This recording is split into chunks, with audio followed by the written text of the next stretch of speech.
স্বাস্থ্য আর নিউট্রিশন পাবে, শরীরও স্ট্রং হবে, অল্প খেলেই পেট ভরে ডাইজেশন ঠিক রাখে। MDH সোয়াটিন, আসল প্রোটিন। MDH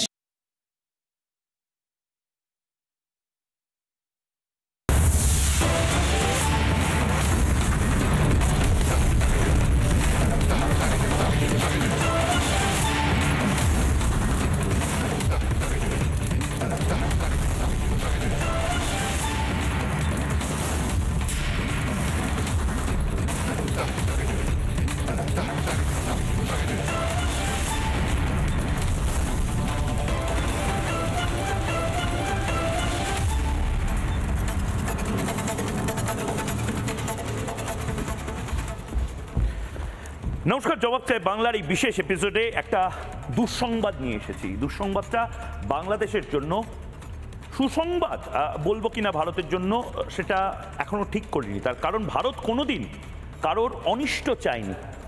ভারত বিশ্বগুরু হিসেবে থাকতে চেয়েছে, বিশ্ববন্ধু হিসেবে থাকতে চেয়েছে। আমার পাশের দেশ বা নির্দিষ্টভাবে বলতে গেলে নিজের বাচ্চার অনিষ্ট কি কেউ চায়? ধরে নিন আপনি দাইমা হিসেবে কাজ করেছেন একটি সন্তান জন্মের সময়, সন্তান প্রসব যন্ত্রণা যখন হচ্ছিল তখন আপনি পুরোটা দেখেছেন। এই গোটা এপিসোডটায় আপনার ভূমিকা ছিল মায়ের মতন। আপনি কি কখনো চাইবেন আপনার সন্তানের অনিষ্ট হোক? না, আমিও চাই না, আমরাও চাই না। বাংলাদেশের অনিষ্ট হোক আমরা চাই না, কিন্তু আজ বলতে বাধ্য হচ্ছি যে ব্রেকিং নিউজ দিয়ে এই মুহূর্তে আমরা জবাব চাই বাংলা শুরু করছি। সেই ব্রেকিং নিউজটা আমি 3070-তে বিবিজিতে যে ব্রেকিং নিউজ এখন আপনারা দেখতে পাবেন, নিজেই নিজের কবর খুলল বাংলাদেশ। বাংলাদেশে মন্দা ভয়ঙ্করভাবে ধেয়ে আসছে, মন্দা, এবং তার পাশাপাশি এই মুহূর্তে বাংলাদেশে গৃহযুদ্ধ হওয়ার মতন অবস্থার সমস্ত উপকরণ রয়েছে। কেন এই কথাগুলো বলছি? তার কারণ ইতিমধ্যে বেশ অনেক দিন হয়ে গেল, ইতিমধ্যেই ট্রান্সশিপমেন্ট বন্ধ। 8ই এপ্রিল ভারতবর্ষ বলে দিয়েছিল যে আমাদের জমি ব্যবহার করে কোনো কার্গো ফ্লাইট তোমরা ইউজ করতে পারবে না তোমাদের ট্রান্সশিপমেন্টের জন্য। অর্থাৎ খুব পাতি ভাষায়, বাংলা ভাষায়, সহজ ভাষায় বোঝানো, ভারতের জমি এতদিন অবধি আমাদের বাচ্চা হিসেবে, আমাদের বন্ধু হিসেবে, আমাদের ছোট ভাই হিসেবে যে বাংলাদেশকে আমরা ভাবতাম, লালন পালন করেছিলাম, যে বাংলাদেশের অর্থনীতিকে, সেই দেশ এতদিন ধরে তারা আমাদের থেকে ব্যাপক সুবিধা নিয়ে এসেছে। ব্যাপক সুবিধাটা কি? এক, ভারতবর্ষের যে কোনো পোর্ট অর্থাৎ বাংলাদেশ লাগোয়া যে কোনো সীমান্ত সীমানা দিয়ে বাংলাদেশ নিজের জাহাজ বা বাংলাদেশ নিজের লরি সেগুলো হয় বন্দরে নিয়ে আসতে পারতো বা একদম ভারতের মধ্যে ঢুকিয়ে দিতে পারতো। এই ফ্যাসিলিটিটা শুধুমাত্র ভারত বাংলাদেশের বাণিজ্যের জন্য তা কিন্তু নয়।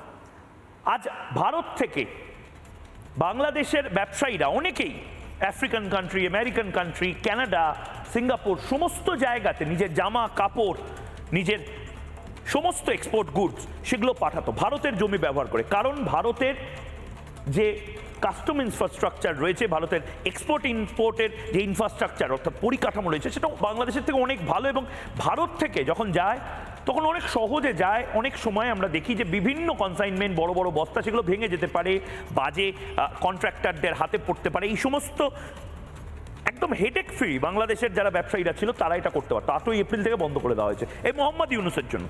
এই সেভেন সিস্টার সহজভাবে বলতে গেলে মোহাম্মদ ইউনুস বা বাংলাদেশের কিছু উচ্চিংড়েরা তারা চেষ্টা করেছিল চিকেন স্নেক অর্থাৎ মুরগির গলা চিপে ধরতে। ভারতবর্ষ সেভেন সিস্টারের গলা সুরক্ষিত রেখে গোটা বাংলাদেশের গলাটা চেপে ধরল, এবং এটাকে বলা হয় ইকোনমিক স্ট্র্যাঙ্গুলেশন, অর্থাৎ অর্থনৈতিকভাবে দম আটকে মেরে দেওয়া। আমরা মারতে চাই না, আবারও বলছি, আমরা কাউকে মারতে চাই না। আমরা প্রথমে কারোর দিকে মিসাইল স্ট্রাইক করতে চাই না। আমরা প্রথমে কারোর দিকে কোনো ধরনের কোনো অনিষ্টের কোনো ধরনের কোনো ইচ্ছা আমাদের নেই। কিন্তু বাংলাদেশের ক্ষেত্রে করতে হচ্ছে তার একটাই কারণ, বাংলাদেশ বড় বড় কথা বলছিল, এই মোহাম্মদ ইউনুস বড় বড় লেকচার দিচ্ছিল সেভেন সিস্টার নিয়ে। নাও এবার সেভেন সিস্টারের ল্যান্ডলকের মধ্যে দিয়ে নিজের মাল পাঠাও, অর্থাৎ এই মুহূর্তে বাংলাদেশ ত্রিপুরা বা আসামে নিজের প্রোডাক্ট যদি পাঠাতে চায়, জামা কাপড়, শ্যাম্পু, জুস, লিচি ড্রিঙ্ক, এই সমস্ত কিছু যদি বাংলাদেশ পাঠাতে চায়, তাহলে আগে কি করতো? ত্রিপুরা, আসাম, মেঘালয়ের যে ল্যান্ড বর্ডারগুলো আছে, অর্থাৎ স্থলবন্দরগুলো রয়েছে, একটা ট্রাক ঢাকা থেকে একটা ট্রাক, বা চট্টগ্রাম থেকে একটা ট্রাক, বা খুলনা, ময়মনসিংহ থেকে যে ট্রাক, সেই ট্রাকটা সোজা চলে যেত ভারতে, সেখানে অফলোড করতো এবং তারপর চলে যেত। একটা ট্রাকের খরচায় পুরোটা হয়ে যেত। এখন ঢাকা থেকে কোনো জামা কাপড়ের টেক্সটাইল হাবের কোনো মালিক, সে ঢাকা থেকে আর পেট্রাপোল, পদ্মা সেতু পেরিয়ে পেট্রাপোলে আসতে পারবে না, তাকে যেতে হবে চট্টগ্রামে। 3 দিন অপেক্ষা করতে হবে, কারণ চট্টগ্রামে এতটাই অপদার্থ সেখানকার আধিকারিক, একদিনে কোনো ফ্রেট সেগুলোকে তারা লোড করতে পারে না নাকি। 3 দিন অপেক্ষা করতে হবে, 3 দিন সেই ট্রাকটার ভাড়া দিতে হবে, 3 দিন ধরে তাকে ম্যানেজার বা কন্ট্রাক্টরকে রাখতে হবে। তারপর চট্টগ্রাম থেকে সেই মালটা আসবে কলকাতা বন্দর, এবং কলকাতা বন্দরে আসার পর আবার একটা ট্রাক ভাড়া করতে হবে, এবং সেই ট্রাক ভাড়া করে তাকে আসতে হবে হাবড়া, হুগলি, মুর্শিদাবাদ, যে কোনো জায়গাতে যেখানে যেতে চায়। ভাবুন, মুর্শিদাবাদ হচ্ছে একদম সীমান্ত লাগোয়া এলাকা। আগে মুর্শিদাবাদের লোকে হেঁটে বড় বড় ব্যাগ করে নিজের যে বাণিজ্যিক জিনিসপত্র রয়েছে সেটা নিয়ে চলে আসতো। এখন যদি আনার চেষ্টা হয় তাহলে সেটা স্মাগলিং হবে। তার কারণ তুমি মুর্শিদাবাদ, মালদা তো ছেড়েই দাও, তুমি পেট্রাপোল দিয়েও যদি একটা ছোট্ট গাড়ি, ভ্যান, সেটা করেও যদি জামা কাপড় ইত্যাদি ইত্যাদি আনতে চাও বাংলাদেশ থেকে ব্যবসায়িক কারণে, নিজের মেয়ের বিয়ে, ছেলের বিয়ে আলাদা বিষয়, ব্যবসায়িক কারণে, তাহলে সেটা স্মাগল গুড হবে, তোমাকে আনতে হবে কলকাতা বন্দর দিয়ে। এবং এই পুরোটা, আবারও বলছি, আমাকে ক্ষমা করে দেবেন বাংলাদেশের সাধারণ মানুষ, আমি জানি রিপাবলিক বাংলা, জবাব চায় বাংলা 1 নম্বর শো, ভারতবর্ষে শুধু নয় বাংলাদেশেও। বাংলাদেশের বহু মানুষ হয়তো আঘাত পাচ্ছেন আমি এভাবে আগ্রাসীভাবে এই কথাগুলো বলছি বলে, কিন্তু বিশ্বাস করুন, বাংলাদেশের এই মুহূর্তে যে মন্দা ধেয়ে আসছে, বাংলাদেশে এই মুহূর্তে গৃহযুদ্ধের মতন যে পরিস্থিতি, যে ক্ষোভ বিক্ষোভ, যে অর্থনৈতিক মন্দা, ব্যবসায়ী যারা রয়েছেন, যারা সেখানকার বণিক রয়েছেন, তাদের বলছি এই সমস্তটা হচ্ছে এই মোহাম্মদ ইউনূসের জন্য। মোহাম্মদ ইউনূস আপনাদের অনিষ্ট করছে। কি কি অনিষ্ট করছে মোহাম্মদ ইউনূস? কিভাবে বাংলাদেশ সর্বনাশ ডেকে আনছে, নিজের কবর কিভাবে বাংলাদেশ খুঁড়ছে, একটা প্রতিবেদন, এবং তারপর সরাসরি যারা অতিথিরা রয়েছেন তাদের কাছে। শুধুমাত্র ইলেকশন করবার জন্য তো আমরা দায়িত্বটা নিইনি, যেহেতু আরো 2টা দায়িত্ব আছে, আমরা সেগুলো আসলে পালন করতে পারছি কিনা। পদ্মা পারে উথাল পাথাল, মোহাম্মদ ইউনূসের গদি টলমল, দায়িত্ব ছাড়তে পারলেই যেন বেঁচে যান। বাংলাদেশকে প্রায় ডুবিয়ে দিয়ে পিটটান দেওয়ার তাল ইউনূসের। হাসিনা সরকারের পতনের পর থেকেই শেষের শুরু হয়ে গিয়েছে ঢাকার। ভারতের পায়ে পা লাগিয়ে ঝগড়া করার খেসারত দিচ্ছে বাংলাদেশ। বাণিজ্যে প্রধানমন্ত্রী সার্জিক্যাল স্ট্রাইক করতেই শুরু হয়ে গিয়েছে হাঁসফাঁস। কোটি কোটি টাকা লোকসান হতেই শুরু কান্নাকাটি।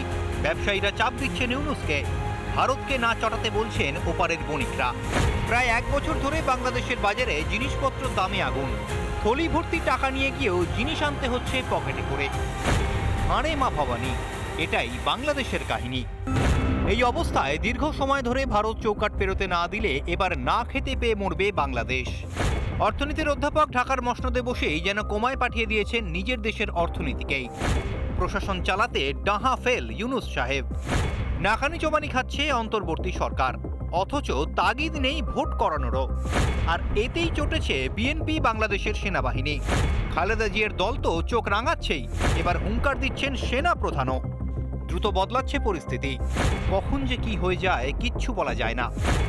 অতি চালাক হতে গিয়েই প্যাঁচে পড়েছেন মোহাম্মদ ইউনূস। শান্তিতে নোবেলজয়ী আখের গোছাতে হাওয়া হয়ে গিয়েছিলেন অশান্তির আগুনে।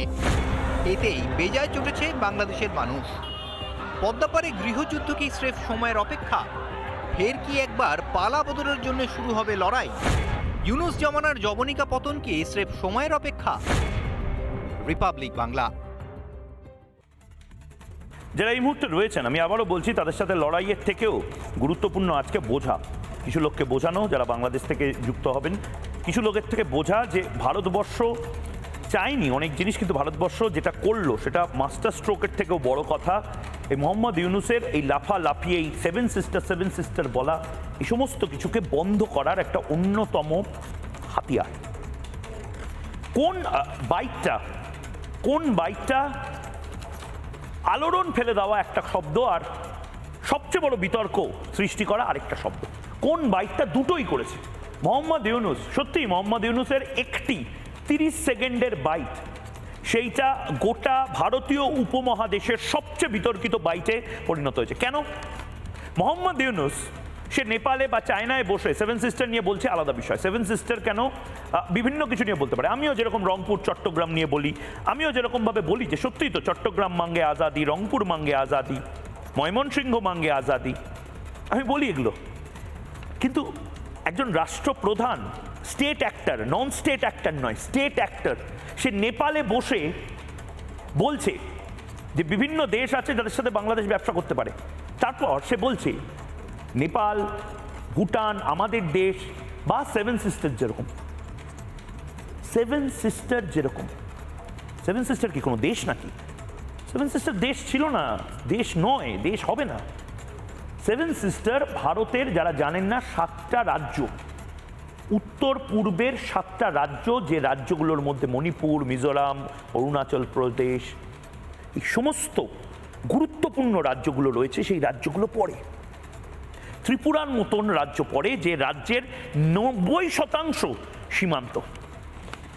চিকেন স্নেকের অংশটুকু সেভেন সিস্টারের ঠিক পাশে, যে চিকেন স্নেক বা মুরগির গলা, আমরা ভদ্র বলে সেই মুরগির গলাই আছে। আমরা যদি ভারতীয় সেনা যদি কোনোদিন তাদেরকে ফ্রি হ্যান্ড দিয়ে দেওয়া হয়, এই মুরগির গলা হাতির গলায় পরিণত হবে। সেভেন সিস্টারের চিকেন স্নেকের বাঁদিক ডান দিকটায় যদি আমরা চাই যে এসো তো বাবা একটু ম্যাজিক দেখাই, তাহলে রংপুরটা যদি আমরা নিয়ে নিই বা রংপুরটা যদি চলে আসে, তাহলে সেটা হাতির গলায় পরিণত হবে। মোহাম্মদ ইউনুসের সেই বাইকটা আরেকবার শোনাবো এবং তারপর আমি অতিথিদের কাছে যাবো। আমাদের কাছে এটার পেছনে যেতে হবে, এবং তার সঙ্গে আবার যোগ করলাম এটা শুধু হৃৎপিণ্ড বাংলাদেশের জন্য না, আশেপাশের দেশগুলোর সঙ্গে সংযুক্ত।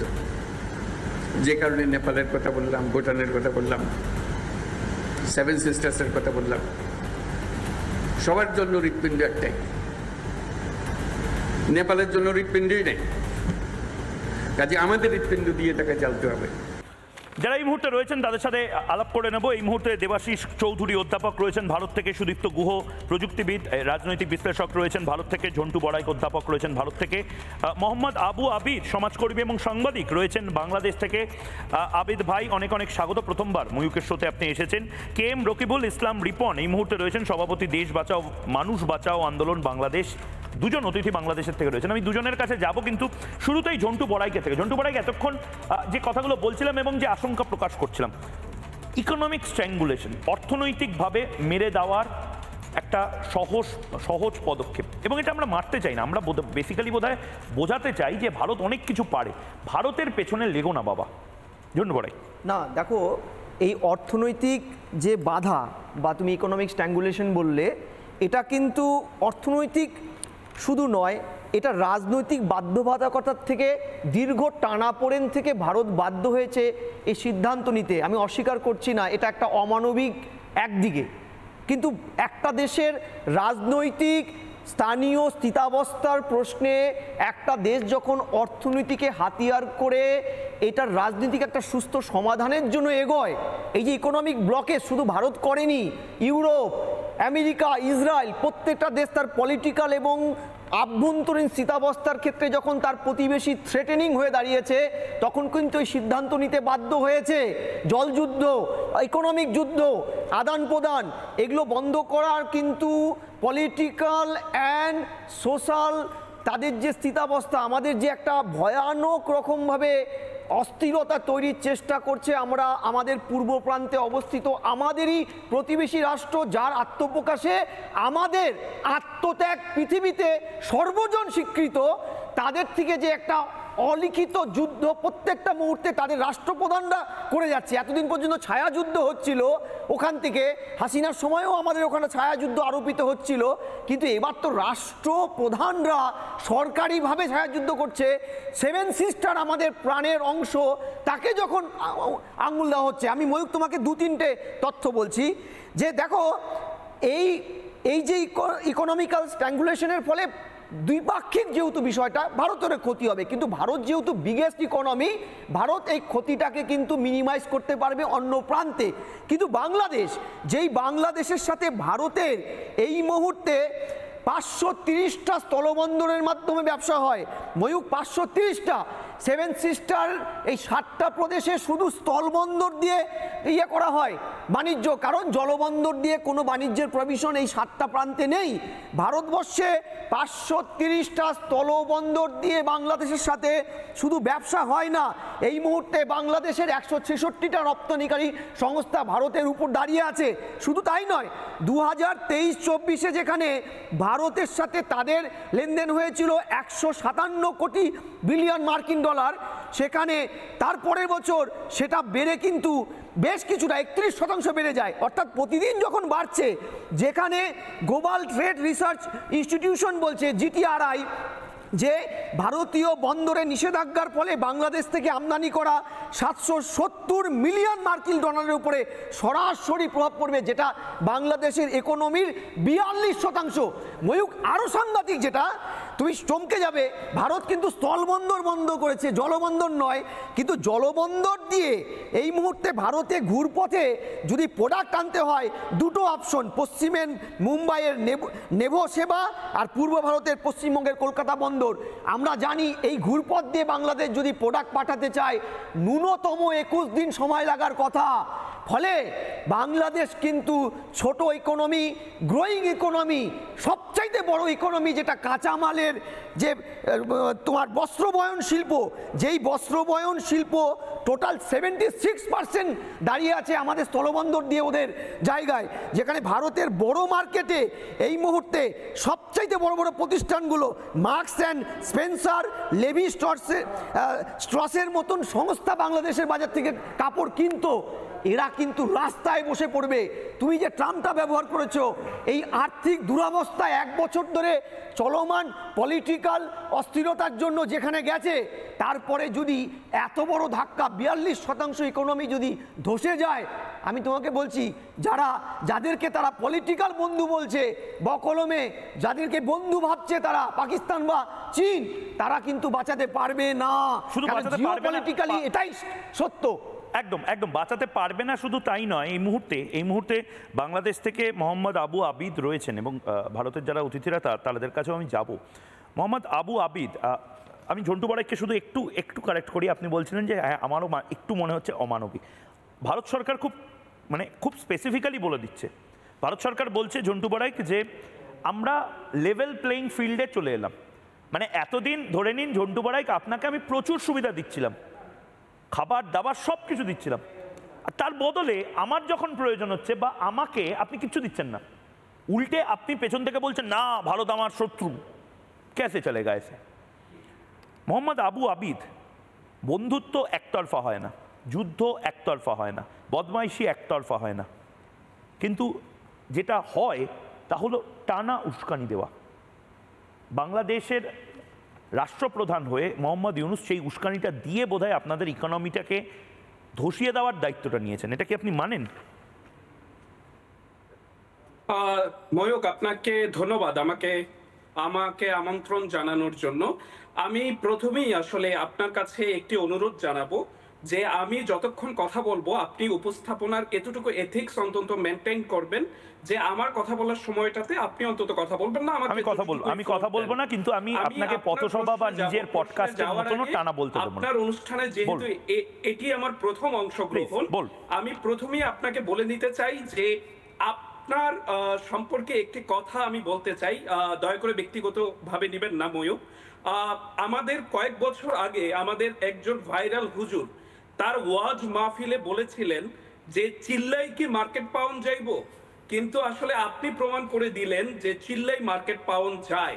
মানে ভারতের এত প্রথিত যশা সাংবাদিক থাকার পরেও ময়ূক রঞ্জন ঘোষ বাংলাদেশের সমালোচিত বলি বা আলোচিত বলি, মার্কেটিং স্ট্র্যাটেজিতে আপনি কিন্তু এখন বৃহৎভাবে বাংলাদেশের মিডিয়া অঙ্গনে, তথাপি আমাদের বন্ধু বান্ধবের আলাপে, আড্ডায়, সব জায়গায় আপনি জড়িত, এবং আপনি আপনাদের দেশের মার্কেটিং স্ট্র্যাটেজি এত বাজে হলো কেন দাদা? শুরু করেছেন সেই চমৎকার জায়গাটিতে আমি যাব যে আপনি বাংলাদেশের প্রতি কখনো অমানবিক হতে চান না। আমি যদি আপনাকে প্রথমেই মনে করিয়ে দেই যে আপনি ডিসেম্বরই আমাদেরকে সাবধান করেছিলেন, বা আপনার প্রয়াস ছিল বা আপনার আশা ছিল ডিসেম্বরে 2024-এর ডিসেম্বরে থাকবে না, বাংলাদেশ থাকবে না। আপনি নিশ্চয়ই জানেন যে এটি বাংলাদেশে ব্যাপক হারে এই ডায়লগটি প্রচার পেয়েছে। আরেকটি ব্যাপার, আপনার প্রশ্নে যাওয়ার আগে আমার প্রথম বক্তা বা প্রথম অতিথি তার প্রতি সম্মান রেখে বলতে চাই, আপনি বলেছেন 530টি স্থল বন্দর দিয়ে। আমি তো আসলে ভিডিও দেখতে পাচ্ছি না, অডিওতে যদি আমি ভুল না শুনি, আমি একটু বলে নিতে চাই যে 530টি না, আমি ওটি গুগল এবং উইকিপিডিয়া করে দেখছিলাম যে ভারতের সাথে আমাদের চালুকৃত স্থল বন্দর 24টি এবং 2টি প্রস্তাবিত ছিল গত সরকারের আমলে। সেই 24টি স্থল বন্দরের উপরে আপনারাও, এটা আপনার দেশের পত্রিকার খবর, আমি বলে দিই একটু, আপনাকে অ্যাড করে দেই। আপনার দেশের একাধিক পত্রিকা গতকালও খবরটা দিয়েছে ভারতের 530টা স্থলবন্দর এফেক্টেড হচ্ছে। এতে কথা চিন্তা করছেন দুটি দেশ, আমি অস্বীকার করছি না। আপনি অনুষ্ঠানটি যে চমৎকার একটি লাইন দিয়ে শুরু করেছেন যে কোনো মাই তার সন্তানদের অনিষ্ট চায় না, প্রতিবেশী দেশ হিসেবে আপনারাও আমাদের অনিষ্ট চান না। কিন্তু আমি একটি জায়গায় বলতে চাই যে আপনি বলেছেন আমাদের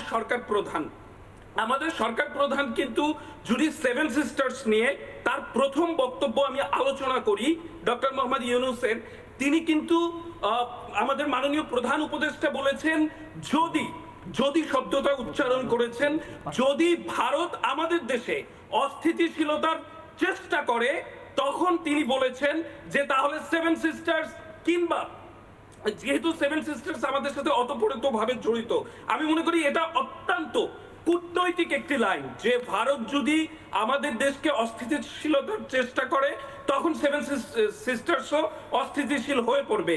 তিনি চট্টগ্রামে গিয়েছিলেন একটি অনুষ্ঠানে এবং সে অনুষ্ঠানে তিনি বক্তব্যের প্রসঙ্গক্রমে বলেছেন যে চট্টগ্রাম বন্দর কিংবা চট্টগ্রাম পুরো বিভাগটাই কতটা important, not only for Bangladesh, এটা ভারতের জন্য অনেকটা ইম্পর্টেন্ট জায়গা। তিনি ব্যবসায়িকভাবে, আমি লাইনগুলো পড়ছিলাম, আসলে আমি তার লাইনগুলোকে কোট করছিলাম যে তিনি কি লাইন বলেছেন, আমি ওটি বারবার গুগল করে দেখছিলাম যখন আপনারা আলোচনা করছিলেন, যে তিনি অত্যন্ত ব্যবসায়িক একটি মন্তব্য করেছেন। এটি আসলে কোনো পারস্পরিক বিরোধী বলে আমি মনে করি না। আমাকে আবিদ ভাই, আমি আপনাকে এতক্ষণ বলতে দিলাম, আমি আপনাকে একটু ইন্টারাপ্ট করছেন, আমাকে খারাপ ভাববেন না, আমি সরি চেয়ে নিচ্ছি আপনার থেকে। আবিদ ভাই, আমি একটা জিনিস আপনাকে বোঝানোর জন্য বলছি, মানে আপনারা খুব ইন্টেলিজেন্ট, খুব স্ট্র্যাটেজিক, খুব সব কিছু মানলাম, কিন্তু একজন ব্যবসায়ীর বাংলাদেশের ঢাকা থেকে একটা জামা বানাতে 100 টাকা লাগতো, একটা লরি বা একটা ট্রাক ভাড়া করে পেট্রাপোলে পৌঁছাতে বা বেনেপোলে পৌঁছাতে লাগতো আরো 50 টাকা ধরিন। সে এখন আর বেনেপোল পেট্রাপোলে পৌঁছাতে পারবে না আবিদ ভাই, সে ট্রাকটা নিয়ে তাকে যেতে হবে 500-600 কিলোমিটার দূরে চট্টগ্রামে সেই ট্রাকটা, সেখান থেকে আবার মিস্ত্রি ভাড়া করতে হবে, শ্রমিক ভাড়া করতে হবে, সেই ট্রাক থেকে মাল নামাতে হবে, 3 দিন অপেক্ষা করতে হবে, ট্রাকটাকে হয় ছেড়ে দিতে হবে বা মাটিতে মালগুলো রেখে দিতে হবে।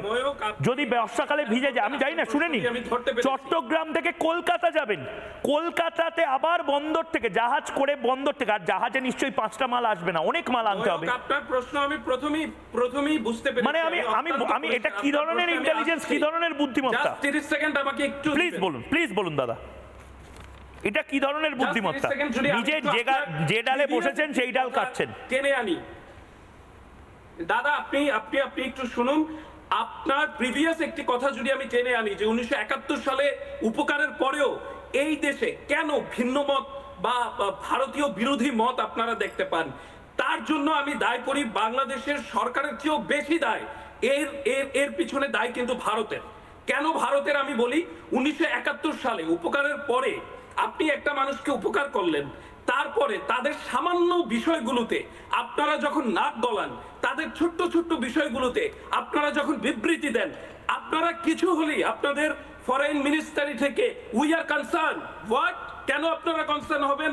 আমরা তো 1983 সালে যখন নেলি গণহত্যা হয় আসামে, 1992-তে যখন বাবরি মসজিদ ভাঙার পর পুরো ভারতে দাঙ্গা ছিল, আমরা তো বলিনি উই আর কনসার্ন। আমরা তো 2002-তে গুজরাটের দাঙ্গায় বলিনি উই আর কনসার্ন। আমরা তো দিল্লির দাঙ্গায় বলিনি 2020-এ উই আর কনসার্ন। তাহলে আপনারা আমাদের ছোটখাটো ব্যাপারগুলোতে যখনই দাদাগিরি দেখাতে আসেন, আপনি মনে রাখবেন এই জাতি কিন্তু বীরের জাতি, এই জাতি কিন্তু যুদ্ধ করে যুদ্ধ করে একটি দেশ পেয়েছে, একটি স্বাধীন সার্বভৌম রাষ্ট্র পেয়েছে। এই আপনি যেটি বলেছেন আমাদের আবিদ ভাই আপনার প্রশ্ন আমি বুঝেছি, আপনার পয়েন্ট একদম আমি বুঝেছি। আবিদ ভাই আমি আপনাকে একটু থামালাম। সুদীপ্ত গুহ একদম মোহাম্মদ আবু আবিদ অত্যন্ত সুন্দর করে বললেন, বাংলাদেশের একজন সাংবাদিক সমাজকর্মী, উনি নিজের পয়েন্টটা বললেন। সুদীপ্ত বাবু, ভারতের উত্তর, আপনার উত্তর। প্রথম কথা হচ্ছে যে উনি যে কথাটা বললেন যে ওনারা কোনো ব্যাপারে ভারতের ব্যাপারে নাক গলান না, 1992-তে বাবরির ওই ধাঁচা ভাঙার পর ওনারা ওদের দেশ থেকে হাজার হাজার মানুষকে ওনারা ওখানে হত্যা করেছেন, মহিলাদের উপর অত্যাচার করেছেন এবং দেশ থেকে বের করে দিয়েছেন। ফলে এটা অ্যাবসলিউটলি মিথ্যা কথা যে ওনারা অন্য ব্যাপারে। আর দ্বিতীয়ত উনি বললেন যে আমাদের স্বাধীন করার পরও কেন আমাদের দেশের লোক ভারতবর্ষের বিরোধী, তার একমাত্র কারণ হলো ওনারা মুসলিম এবং ভারতবর্ষ হিন্দু। আমি আপনাকে বলি 1987-এ ইমরান খানের আমি যদি এইটাতে সুদীপ্ত বাবু এই যে সংকীর্ণ এই রাজনীতির আঙিনায় না গিয়েও আমি যদি খুব সিম্পল একটা জিনিসে জানতে চাই, বড় ভাই হিসেবে বাংলাদেশের অনেক সেন্সিবল মানুষজন আছেন, তাদেরকে যদি আমরা এটা বোঝাতে পারি কে হিন্দু কে বৌদ্ধ কি শিখ জৈন পারসিক মুসলমান খ্রিস্টান, আমি কোনো কিছু দেখছি আমি শুধু একটা জিনিস কি বড় ভাই হতে পারে না আমি শুনি না হতে তো পারে বড় ভাই কেন দাইমা হতে পারে। আমি আবিদ ভাই আপনার কথা শুনলাম। আমি সুদীপ্ত বাবু, আমার খুব সিম্পল কথা, এটা কি ধরনের বুদ্ধিমত্তা যে নিজের সবচেয়ে বড় ক্ষতিটা করছে। বাংলাদেশ এই মুহূর্তে মুখে বলবে না, আমার প্রচুর বাংলাদেশের বন্ধু বান্ধব আছে, বাংলাদেশের প্রচুর সাংবাদিক আছে, প্রচুর যারা ইম্পোর্ট এক্সপোর্টের ব্যবসা করেন, তারা আমাকে মেসেজ করে বলছেন দাদা রক্তক্ষরণ হচ্ছে এই মুহূর্তে, 100 টাকার জিনিস 500 টাকায় হয়তো এবার আপনাদের দেশে গিয়ে বা নেপাল ভুটানে গিয়ে বিক্রি করতে হবে। এটার জন্য দায়িত্ব মোহাম্মদ ইউনূস পুরো। শুধু না, আমরা আমাদের দেশের মোট রপ্তানির 1% বাংলাদেশকে করি, সেটা যদি আমরা বন্ধ করে দিই আমাদের কিছু যায় আসে না। এটা আমি কালকে আসিফ মূলত আমি না সুদীপ্ত দা, এটাকে আপনি ঠিক বলছেন, কারণ আমি আসিফের কথা কালকে যে উপদেষ্টা রয়েছেন আসিফ, আমি তাকেও অনুরোধ করব যদি সে ময়ূকের সাথে বসতে চায় রিপাবলিকে। আসিফ কালকে আমি দেখছিলাম সে বলছে যে বাংলাদেশে নাকি ভারতই সবচেয়ে বেশি রপ্তানি করে, এতে আমাদের রপ্তানির 1%। আমি বলছি আমাদের যে রপ্তানি হয় তা আমরা যে আমেরিকাকে করি রাশিয়াকে করি, মোট রপ্তানির 1% আমরা করি বাংলাদেশকে। কিন্তু এটা যদি আমরা বন্ধ করি আমাদের কিচ্ছু যায় আসে না। কিন্তু যেটা হবে, ওরা যদি আমাদের এখান থেকে ওদের বস্ত্র শিল্পের কাঁচামাল না পায়, অর্থাৎ তুলা না পায়, ওরা সারা পৃথিবীতে ওদের ব্যবসা বন্ধ হয়ে যাবে এবং না খেয়ে মারা যাবে ওরা, একেবারে ছারপোকার মতো। আমি বলছি ছারপোকা মারার জন্য ড্রোন বা ব্রহ্মস দরকার হয় না। ছারপোকা মারা সবে শুরু হয়েছে, প্রথমে স্থল বন্দর বন্ধ হয়েছে, এরপর জল বন্দর বন্ধ হবে, তাঁত পাঠানো বন্ধ হবে, আলু পাঠানো বন্ধ হবে, পেঁয়াজ পাঠানো বন্ধ হবে। না এটা আমাদের ভারতের ব্যবসায়ীরাও তো ক্ষতিগ্রস্ত হবে। এটা আমি বোঝাচ্ছি, সেটা খুব কম পরিমাণে, সেটা 1% আমি বলছি। না এটা আপনি মুর্শিদাবাদ মালদা উত্তর 24 পরগনা এই সমস্ত জায়গার ব্যবসায়ীদের কথা মাথায় রেখে বলছেন, তারা যদি আপনাদের বিরুদ্ধে খেপে যায়। আমি আবার বলছি যে আমাদের তাঁত যে পরিমাণ আমরা ওখানে পাঠাই সেটা কনজিউম করার ক্ষমতা ইন্ডিয়ার মধ্যে আছে, কিন্তু ওরা যদি চীন থেকে তাঁত নিয়ে চীন থেকে যদি তুলো নিয়ে আসে, ওদের যে প্রোডাক্ট তৈরি হবে সেই প্রোডাক্ট পৃথিবীতে কেউ কিনবে না। চীন থেকে যে তুলো ওরা একবার নিয়ে এসে বিক্রি করার চেষ্টা করেছিল, কোয়ালিটিতে ফেল করে গেছে ইউরোপ এবং আমেরিকায়। ফলে ওদের যে টোটাল যে বস্ত্রশিল্প সেটা বন্ধ হয়ে যাবে, ওদের ইকোনমি এমনভাবে ডাউন হবে যে ওরা আলু পেঁয়াজ যে বাইরে থেকে কিনে খায়, যেটা ওরা তৈরি করতে পারবে না, সেটা কেনার মতো ক্ষমতা ওদের মধ্যে থাকবে না। এবং তার প্রমাণ হলো গতকাল ওদের যে মিলিটারি প্রধান এবং ওদের যে ইউনিস, তাদের মধ্যে গন্ডগোল শুরু হয়েছে। ওদের মিলিটারি প্রধানের স্ত্রী, আমি একটি পত্রিকায় দেখলাম, তারা নাকি আমাদের দেশে নাকি বিদেশ মন্ত্রকে ফোন করেছে যে আমার হাজব্যান্ডকে আপনি বাঁচান, এবং আজকে মিলিটারি ওদের ডাকাডাকি শুরু করেছে। অলরেডি শুরু হয়ে গেছে, ওদের প্রত্যেকটা খাবারের জিনিসের দাম বেড়েছে। আমরা যদি আবার বলছি তুলো পাঠানো বন্ধ করি, এই যে পাঠাচ্ছি এটা কেনার মতো ক্ষমতা থাকবে না ওদের। আমরা কিছু না, আমরা ওদের থেকে জিনিস কিনবো, কিন্তু আমরা পাঠানো বন্ধ করে দেবো শুধুমাত্র একটা প্রোডাক্ট, এন্ড দ্যাট ইজ ওই তুলো। রকিবুল ইসলাম রিপন, এতে কি কারোর লাভ হবে? দেখুন আবারও বলছি 100 বার বলছি, এটা বাংলাদেশের প্রতিটা জেলা উপজেলা মহকুমা সব জায়গায় এই ক্লিপ ছড়িয়ে দিতে পারেন। এটা ময়ূক রঞ্জন ঘোষ রিপাবলিক বাংলায় দাঁড়িয়ে বলছে। বাংলাদেশের কোনো অনিষ্ট করার কোনো ইচ্ছে 1971 সালের পর থেকে ভারতের ছিল না, ভারতের নেই, ভারতের থাকবে না। কিন্তু বাংলাদেশ যদি লাগাতার এই উস্কানিগুলো দিয়ে যায় তাদের রাষ্ট্রপ্রধানের মাধ্যমে বা আমাদের ভারতবর্ষকে রক্তাক্ত করার চেষ্টা করে, আমাদের তো কোথাও না কোথাও নখ দাঁত বের করতে হবেই রকিবুল ভাই। আমরা শুধুমাত্র আমাদের যে যে জায়গাগুলোতে আপনারা ছুরি মারছিলেন সেই জায়গাগুলো একটু মেরামত করলাম। ক্ষতি কি? রকিবুল ভাই, কে এম রকিবুল ইসলাম রিপন। জি ময়ূক, আপনাকে ধন্যবাদ জানাচ্ছি। আপনি শুনতে পাচ্ছেন? আমি শুনতে পাচ্ছি, আমি শুনতে পাচ্ছি, কিন্তু আমি উদ্বিগ্ন। ময়ূক, সর্বপ্রথমে আপনাকে সম্মান রেখে বলছি যে আপনি বাংলাদেশ নিয়ে যে তুচ্ছ তাচ্ছিল্যতা কথাবার্তা বলেন, এটা আপনি প্রত্যাহার করতে হবে, জাতির কাছে ক্ষমা চেতে হবে। আপনি কিসের বড় ভাই আর আমরা কিসের ছোট ভাই? ছোট ভাই বড় ভাই কোনো কথা না। যেই আপনি যেটা বলার চেষ্টা করছেন, যে বড় ভাই, যে দেশটি বাংলাদেশের অর্থনীতি, স্বাস্থ্যনীতি, রাজনীতি নিয়ে যারা ছায়া যুদ্ধ করে তাদের সাথে কোনো বন্ধুত্ব হতে পারে না। যারা সীমান্তে মানুষকে হত্যা করে তাদের সাথে মোহাম্মদ ইউনূস করছে বলে এত কিছু হচ্ছে। আর আপনার মতো ময়ূক নেচে গিয়ে মানুষকে বিনোদন দেওয়ার চেষ্টা করছেন, যার কারণে আপনার চ্যানেলটা চলে, তা না হলে আপনার চ্যানেলটা চলতো না। কিন্তু আমি আপনি দেই করে নাচুন এর জন্য। আমার দেশ, আমাকে একটা কথা বলুন রিপন ভাই, তাকে নিয়ে আপনার সম্মানের সাথে কথা বলতে হবে। রিপন ভাই আমাকে একটা কথা বলুন। রিপন ভাই অসম্মানমূলক কথাবার্তা বলেন, তাহলে আপনার সঙ্গে কথা বলার রুচি আমাদের। ভারতের কোনো আয়ুর্বেদিক ওষুধ খাচ্ছেন নাকি? এত জোর আসছে কোথা থেকে গলায়? বন্দর কিভাবে চলবে, আয়ুর্বেদ ওষুধের ইম্পোর্ট বন্ধ করে দেওয়া হবে, রাজনীতি কিভাবে চলবে, আয়ুর্বেদ ওষুধ আর যাবে না। সিদ্ধান্ত এটা তো আপনার সিদ্ধান্ত না। আপনি রয়ের টাকায় এবং শেখ হাসিনার টাকায় ওখানে বসে দাদাগিরি করেন, সাংবাদিকতা করেন। যার জন্য আপনার মনে অনেক রস। আরে হাসছে তো সবাই, যে দেশের জন্য। আরে মোহাম্মদ ইউনূস এই কথা শুনে হাসছে, ফিরে দিল, আওয়ামী লীগকে নিষিদ্ধ করলো। রিপন ভাই এই কথাগুলো শুনে ঘোড়া হাসছে, না নিয়ে ভারত আশেপাশে চিড়িয়াখানার জন্তু জানোয়ার হাসছে, এগুলো বলবেন না। এই আওয়ামী লীগ নিষিদ্ধের ব্যাপারে শুনুন শুনুন, আরে রিপন ভাই শুনুন না, তর্কের জায়গাটায় আসি না। আপনাদের রক্তক্ষরণ হচ্ছে কি হচ্ছে না? আপনাদের জিনিসপত্রের দাম বাড়ছে কি বাড়ছে না? রিপন ভাই, কিছুদিন পরে গৃহযুদ্ধের পরিস্থিতি বাংলাদেশে হবে, এটা ভালো নয়। মোহাম্মদ ইউনূসকে বোঝান, মোহাম্মদ ইউনূসকে বোঝান। রিপন ভাই, রিটায়ারমেন্ট পলিসি আছে, ভারত বাংলাদেশে বহু ইন্স্যুরেন্স কোম্পানি আছে, তাদের রিটায়ারমেন্ট পলিসিতে মোহাম্মদ ইউনূসের এই মুহূর্তে মাসলার গলায় জড়িয়ে মুড়ি চানাচুর খেতে খেতে জবাব চায় বাংলা দেখা উচিত। অবসর জীবন যাপন করা উচিত মোহাম্মদ ইউনূসের। আপনাদের মতন দামাল নেতাদেরকে দেশ চালানো উচিত।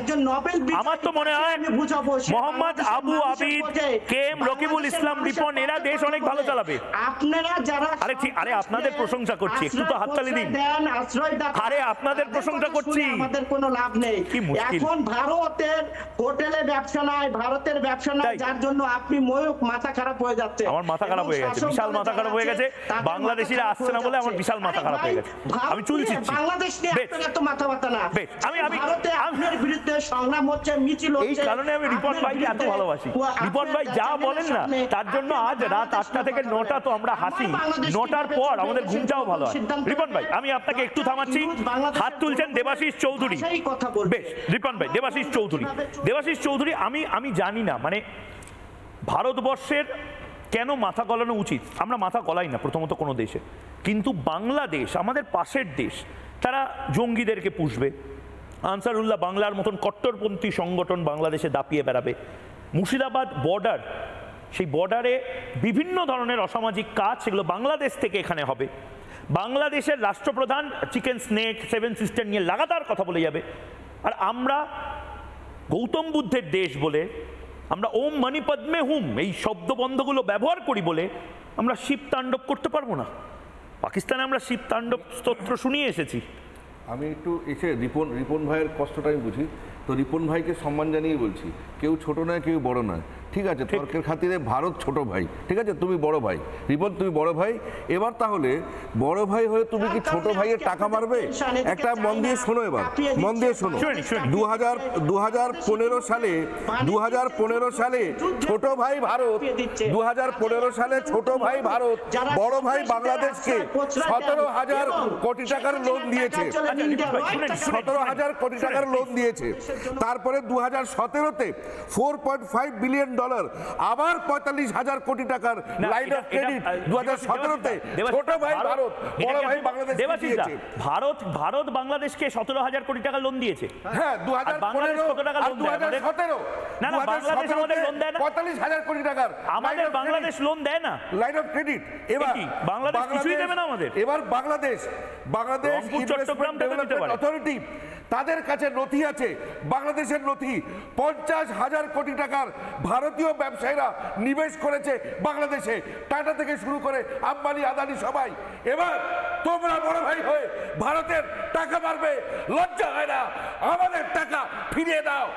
যখন ছিটমহলের এগ্রিমেন্ট হলো, যখন ছিটমহলের এগ্রিমেন্ট হয়েছে 2015 সালে, তখন 30 স্কোয়ার কিলোমিটার আমরা ছিটমহলের ভারতের ভূমি তোমাদের দিয়েছি আমরা 30 স্কোয়ার কিলোমিটার, 17,000 একর।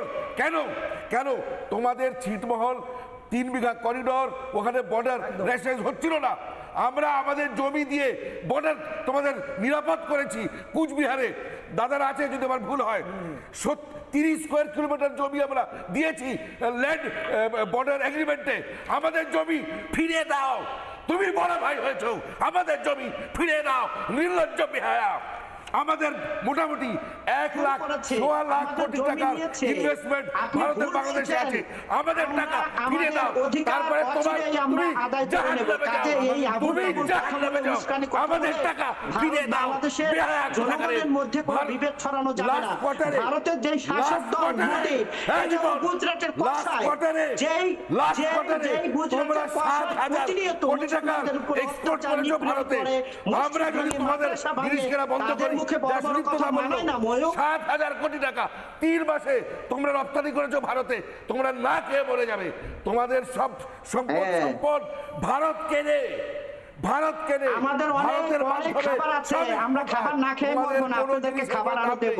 আমরা র ম্যাটেরিয়াল সাপ্লাই করি, তোমরা মাল তৈরি করো, আমরা সেটা বিক্রি করি, তারপরে তোমরা খেতে পাও। তোমরা জানো বড় ভাই ছোট ভাইয়ের কথা বলবেন একদম খবরদার। আমাদের টাকা ফিরিয়ে দাও।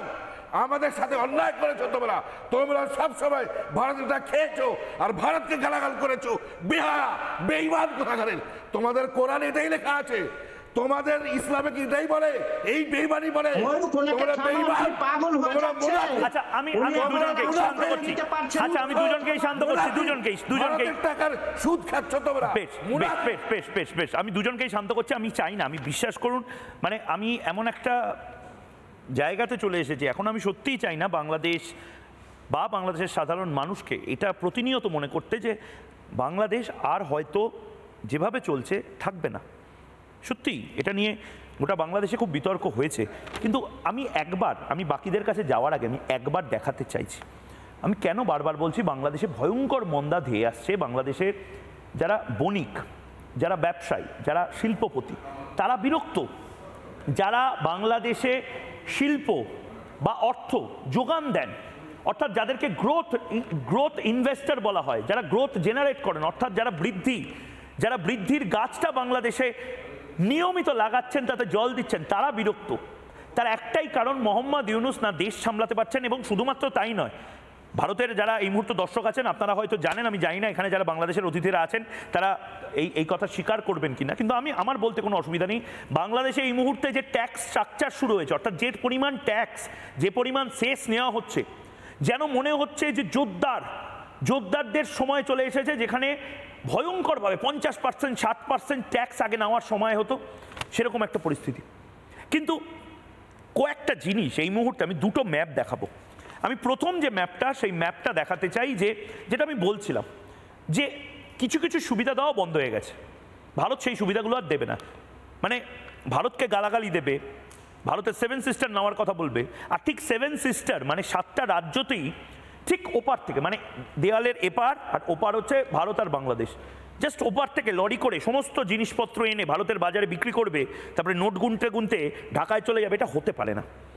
তোমাকে যদি 7 সিস্টার ল্যান্ডলক, এই ডায়লগগুলো যদি মারো, ল্যান্ডলক জায়গা দিয়ে নিজের ট্রাক আনো। আমি ফুল ফ্রেমে সেই ম্যাপটা দেখানোর জন্য বলবো, যেখানে প্রথম যে ম্যাপটা, যে ম্যাপে নির্দিষ্টভাবে কোন জায়গা থেকে ঘুরে আসতে হবে। এবং ভয়ঙ্কর বিষয় হলো, কেউ যদি মুম্বাই, গুজরাট, মধ্যপ্রদেশ, উত্তরপ্রদেশে বাংলাদেশের জিনিসপত্র সাপ্লাই করতে চান, আগে কলকাতা থেকে ফ্লাইটে করে, প্লেনে করে সেগুলো সাপ্লাই করা যেত, হয়তো কলকাতা থেকে দিল্লি বিমানবন্দরে, কলকাতা থেকে রাজস্থান বিমানবন্দরে।